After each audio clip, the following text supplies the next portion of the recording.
Hello, friends of Powerhouse Bakery. My name is Suzanne Parker, and I'm the founder and CEO of this funky little bakery where we love to show the world how to do healthy right. I so often love it when we get brand new customers in, and sometimes they're even not expecting Powerhouse Bakery to really be a bakery, or maybe they're not expecting it to have savory. And what I like to tell people is we are a unique blend of savory and sweet, but what we really love to do is wow people with new flavors that not only tantalize the palate and the taste buds, but also deliver super healthy. And truly what I want to do is show our customers that health, as we look at it now in the 21st century, is a whole new dimension of what is healthy. Of course, we want to learn how to build the immune system, and we want to learn how to eat foods that are going to help us build strong bones and muscles, as well as do the things we love during the day. But we also want to understand some of the wonderful secrets of tradition and the history behind different types of culinary adventures that truly have some treasures in them. And what I want to show you today is the world of spices. A lot of you have been asking for my sweet spice, which is one that I absolutely love to use, and it's the newest spice blend. It's still kind of in the first stages of production, but I've been creating and working with these spices for a long time. And what I love is that so many of these spices that I'm going to show you today are just like so many other foods that are close to the earth. So whenever we can go back to a plant that is not only ancient, but has little processing done to it, has a treasure of nutrients that our body can truly benefit from. And if we have the added bonus of it adding flavor and intrigue to our dishes, well, all the better. Because it's so fun when I have customers come into Powerhouse Bakery expecting that healthy is not going to taste good. And oh my gosh, it's my favorite thing when I can show them that a food that they once said no to is one that now they actually enjoy. And so gone are the days that healthy means you have to give up flavor and you have to give up ease of preparation. Absolutely not the case. And so today is going to be a really fun, I hope, introduction to the wonderful world of spices. So what I have here, let me show you. On my tray, I have a nice blend. These are star anise pods, and they are actually grown in China. They are actually a flowering plant. So right now it's flowering into these beautiful yellow daffodils. And I'm sorry I didn't bring you a picture, but I hope that you can learn about this if it's something that you're curious about.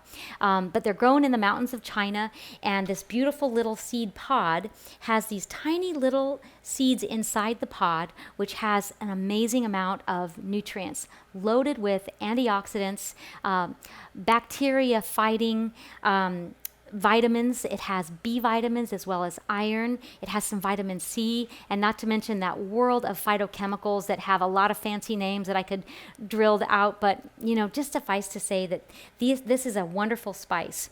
And even when they look a little bit broken, that's okay, because while this beautiful little seed pod has some great flavors and nutritional power, we can also grind up the whole star anise and get a wonderful flavor. And then on this side, you might recognize this one. This is nutmeg. Nutmeg is a very hard nut, and it has a very fibrous outer shell. But when I grind it, see how it's been chopped a little bit? When I grind it, I have this beautiful powder that comes in. So where have you had nutmeg? Most of us, especially in Texas, haven't used these spices very much at all. And so in my past, I used to run an Italian restaurant when I was in college, and nutmeg was a wonderful flavor that was added to fettuccine alfredo. Who would have thought that the Italian culinary critiques would bring in something that is interesting as a sweet spice in a savory dish like fettuccine alfredo. It's also used in some dairy puddings. It's used in some specialty drinks. It's also part of Chinese five spice. So that is where this wonderful history starts to unfold, and we find where these beautiful spices have been around for plenty of a long time, even if we Texans aren't very familiar with it. So this is nutmeg. What else I have on my plate are these beautiful fennel seeds. So if any of you have been to Powerhouse Bakery, you know that fennel is one of my absolute favorites. Not only do we have fennel seeds in my fennel fling, but we also put it in several of our dressings. We put it in our marinades. Why? Because it has such an exotic flavor. It's a little bit on the licorice side, but softer. It has a little bit of a nutty nuance. Very similar, actually, to star anise. Star anise also has a little bit of an anise flavor, but it also has some more floral notes to it. So just like when you're learning about wine and you're learning about other spices, having a vernacular that helps you describe the flavors really does help. So we'll add a little bit of those as we go along. So this is fennel seed. And again, it can be served in hydration tea. It could be ground up and made into more of a powder, or it could be left as the whole seeds. And I actually like it when we can use the seeds in their whole state, mainly because they stay fresher that way. And if you want to grind them up right when you're ready to use them, of course you could do that. This one is probably the most familiar to us. What do you think it is? Yeah, you guessed it. It's cloves. And you probably have seen it in ham, right? It's been pushed into a ham loaf for Christmas or maybe Thanksgiving, and that's the only time you see it. So gone are the days when that is the only time you get to use the wonderful aromatic rich flavors of cloves. And as a little side note, clove oil is a very effective way to get my puppy from stopping chewing on my furniture. So thanks to Miss Judy Davis, she recommended it, and oh my gosh, it helps. So thank you, Judy. But again, these are wonderful spices that also have very powerful aromatic oils, just like the clove oil that keeps my puppy from chewing on things he shouldn't. Those aromatics are oftentimes put into essential oils. So because these have a beautiful hard outer shell, they do hold their flavors really well. But surprisingly, they do have some powerful oils that can be extracted. So star anise, as well as the nutmeg, of course fennel, and cloves. All of those are going to have great oils that come from these beautiful little seed pods. So let's get creating something fun. Oh, before I forget, this one is cardamom. I didn't have any whole cardamom to show you because we use cardamom every single day in Powerhouse Bakery, and Philip had just ground up all of our cardamom. So I wanted to at least let you see how beautiful this is all ground up. So the cardamom pod, just like the star anise, has an outer shell. It looks very much like a pumpkin seed. And then inside is a tiny little black seed. And you can almost see the little difference in color. And that's the black seed that gets ground up. And oh my gosh, if you could smell this, it's just fantastic. So again, cardamom is one of those really special ancient spices that you probably have seen in a Chinese five spice. So let's get creating. One of my sweet spice varieties is going to start with equal portions of cardamom and nutmeg. So I just ground up this nutmeg, so equal portions. So look how I'm just equally dividing them up. I didn't talk much about it, but of course we all are familiar with cinnamon. So this is this one. And my famous star anise. So I ground some up, and you can see in this dish how it's got a little bit of chunks in it, but for the most part it's very fine. I could grind it more if I wanted to, but it's going to be about the same ratio. So again, this is sweet spice. So now you can see the blend, about equal ratios of cardamom, nutmeg, allspice, and cinnamon. Look how fun that is. So where do we use these? Anytime we take out sugar, which is what I always talk about as a really important technique for increasing the nutrition quality of foods, take out the food cocaine, I call it, which is sugar and salt and, of course, high fat. So whenever you take something out, you want to add something back in.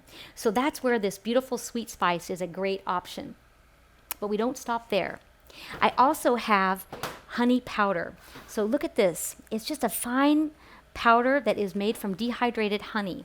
And Of course, you could use regular honey, but I really like this one because it measures like sugar. So I'm going to put about a teaspoon of honey into my sweet spice, and now it's ready to sprinkle on all kinds of things.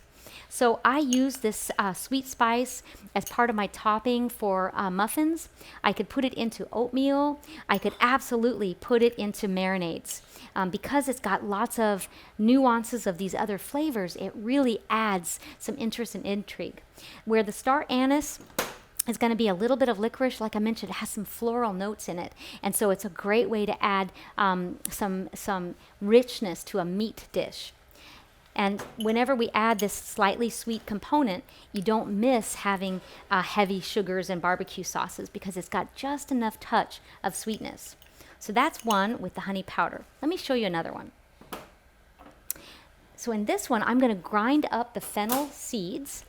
So here's just a regular coffee grinder. And so I'm just going to add in a little bit of my fennel seeds. Again, I just go with equal ratios, and you want to start with a little bit at a time. So just using a regular teaspoon, I'm just going to add them in and grind them together. So about a teaspoon of fennel. And here comes my cloves.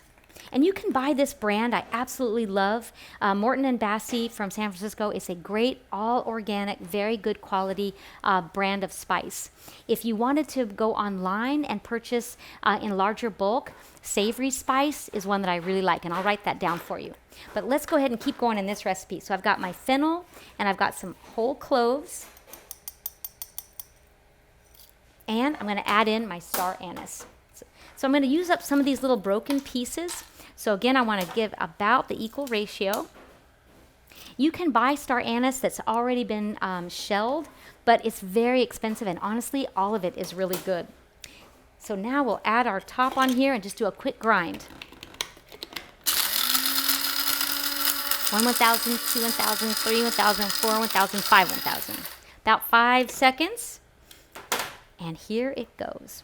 Now, if you have a little bit of chunks left, which is what I did here, it's perfect when you add it into liquids. And if you don't want to have any of the larger pieces left, you can always strain it. So if you're using it for a hydration tea, but what I do with this, with a little bit bigger pieces, is I soak this in oil or in water, and then all of those wonderful aromatic oils become part of the oil that I'm going to use, or the tea, if you will. So, it smells so good. So this one is going to be a little bit rougher in texture. It's got some fennel as well as that star anise and cloves. So good. So where would I put this? Like I mentioned, first I will soak it in some oil, and I could dredge it over meats. I don't need to soak it in oil. I could put it into the water when I'm going to cook some quinoa or wild rice, or I could even put it in the water where I'm going to cook some pasta, and it will give all kinds of fabulous flavors. So that one's a little more chunky, and I did not add the honey powder. Let's do one more. I want to show you how nicely the anise, the star anise, grinds up. I'm going to add a little bit more right into my coffee grinder. Make sure at home you have a coffee grinder that is dedicated just to having spices in it. You don't really want to have to grind coffee in the same one, although you can, but it's just nice to have one dedicated. 5 seconds, and here we go. This has a beautiful texture to it. There again, I love having little bits. If I wanted to grind it a lot, it would just take a little bit longer, and it would come out just like what I have here in this bottle. So let me show you. So nice powder. If you had your pepper grinder, you could put it in that as well. And I've just put a little bit of water in here. You can also add a little bit of oil, and it becomes this wonderful paste that now you can add into other things. So you'll see that a lot of the recipes that I'm going to do in the next couple of months are going to be using this base of spices. Why? Because I think they are so exotic. I think that Texans have really lost or haven't had a chance to learn about all these wonderful ways to use these exotic spices. Now let's get a little bit of history.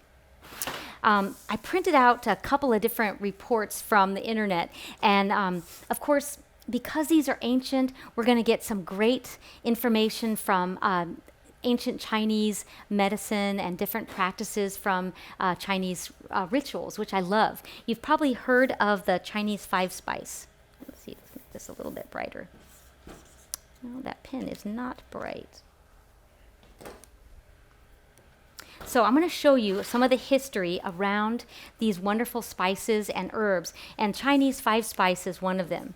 So in the Chinese culture, they make a lot of dishes that have a hot element and a sweet element. And so that's where the 5-spice becomes really integral. The 5-spice will be this exact blend: cloves, fennel, star anise, and of course the anise seed, which is that small one inside, and then either nutmeg or cinnamon. And sometimes then they'll also add in a hot spice. And the beauty around the whole Chinese principle is there's yin and yang. So anytime there is a spice development, they always want to have the balance of the yin and yang. The warm spices that I'm showing you here today are warm. And so they are going to be ones that help to heal. If you have an infection, if there's a virus or a bacterial infection, the Chinese culture uses the warm spices to help you heal. So it works with the circulatory system as well as the respiratory. So respiratory health is where the Chinese culture uses some of these 5 spices. It's touted to have all kinds of benefits for immune function, and here it comes right back to our teaching that plants that have a rich connection to the earth are going to be loaded with phytochemicals, and we know that those phytochemicals have chemicals that fight off the environment, which is exactly what we are trying to accomplish as we build our immune system. And so buying the fresh herbs when they're minimally processed and then grinding them up so that we can put them in different medium is a perfect way to really get this yin-yang for us here in Texas. Not only do they talk about the way that these different warm spices can kill off bacteria, but it even goes so far as to say that it will heal some of these infections. And of course, I always want to be very scientific, and we won't say that it will heal them, but I think it's so interesting that the culture that is steeped in tradition and steeped in using herbs and of course spices as a way to heal people probably do have some history of it actually working. And so when I read through the internet and I found that it helps to cure ear infections, it fights off free radicals, which is a normal part of when we take in oxygen and we're just breathing and being alive. Free radicals are given off, and something like an antioxidant-rich herb and spice helps to stop those free radicals from injuring other cells in our body. So it's kind of a cool thought. So if we think of the top 5 things that the yin yang and of course these warm spices do, I'm going to give you the list. One is that it kills bacteria. So when you are marinating meats and you have a large amount of these spices, it helps to minimize bacteria from being present on that product, which is very good. If you like to eat your fish or of course your steak on the rare side, you don't want bacteria to be present in the product, spices like this will really help to change the pH so that now the bacteria can't grow. Number 2 is rich in antioxidants, which I've mentioned. What else can we think of that is rich in antioxidants? Things that have bright colors. So mango, of course tomato and kale, all of those bright colors are what we've been taught are going to be really great sources of antioxidants. And lo and behold, look at these beautiful colors. This is my star anise that I have ground up. It's a bright red, and even the dark brown colors. There's nothing mild about these beautiful colors. And when I look at the beautiful star anise, I realize that there is so much richness in the seeds that they have to offer. And then a little seed inside is a beautiful color as well. And so bright colors absolutely signify the rich antioxidant properties of these spices. Okay, so wards off fungal infection. So fungal infection is a tough one because fungus would grow in a moist environment. So how does this spice help to contribute to that? I did a little bit more research and I couldn't really find a good reason why this product would help to fight a certain infection that is moist, except that it's a beautiful dry spice and we can use it in its dried state. And so let's suffice to say that we know it's going to be a great layer to help prevent the free radical development, which of course is where we get those infections. It's a natural flu fighter and it fights heart disease. So heart health. So what we've learned in Western medicine is that heart health means that we want the arteries and the veins to have a smooth and free-flowing transit for the blood. And we know if we don't have a lot of buildup of plaque in the arteries, the flow of blood is going to be much better and easy for the arteries and the veins to be bringing all the oxygen to those working cells. So having something that's rich in antioxidants that prevents the bacteria from developing is really going to help keep the blood flowing smoothly. Last but not least, regulating blood sugar.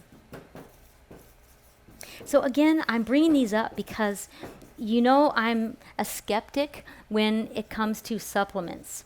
And we want to be able to sift through some of the information that's out there touting treatment with wonderful spices.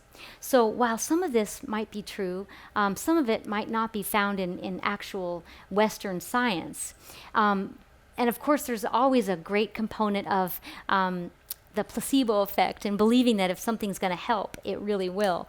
But I also want us to know that even beside the questionable efficacy of some of these health claims, we know for sure that spices are a wonderful way to make healthy food taste better. And that's what I love to do here at Powerhouse Bakery, is show the world that let's be adventurous with flavors. Let's look at the Chinese culture and learn what they have used, not only for medicinal properties, but for taste, and making sure that grains and squashes like butternut are going to taste wonderful without heavy brown sugar and butter, but instead something beautiful like my sweet spice blend.